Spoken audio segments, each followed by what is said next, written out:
Hi, I'm Laura Lawson-Boatman.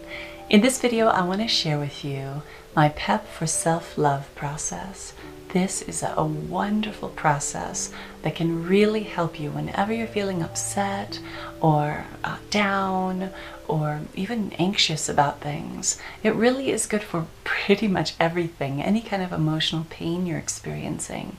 So much of what we experience as emotional pain, I believe, comes from self-rejection and self-judgment, that we don't allow ourselves to love ourselves as we are, to accept ourselves as we are. We put all these conditions on our self-acceptance even, that we have to be a certain way, we have to look a certain way, we have to act a certain way, we have to achieve a certain level of success, we have to have these certain things, we have to have the approval of others and the acceptance of others in order to feel good about ourselves, in order to accept ourselves and love ourselves as we are.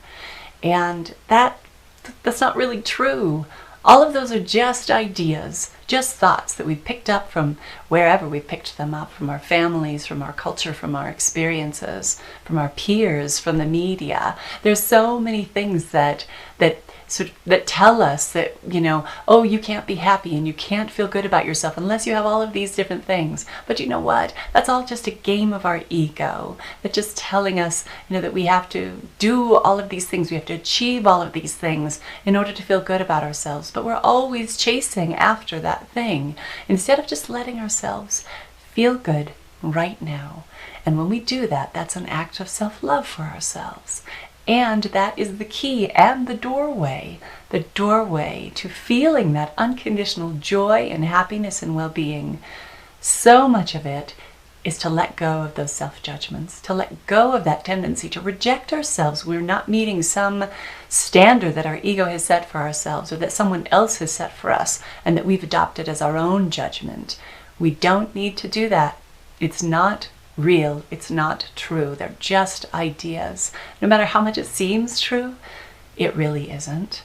We can love ourselves unconditionally. We can give ourselves that gift. And when we do that, we realize that our happiness doesn't depend on anything outside of us. It doesn't depend on getting the love of some particular person or, achieving some level of success or having particular things in our lives or different experiences. That really, those things are nice to have, but we can give ourselves the greatest gift of loving ourselves unconditionally, moment by moment. And this PEP for self-love process can really help you to do that.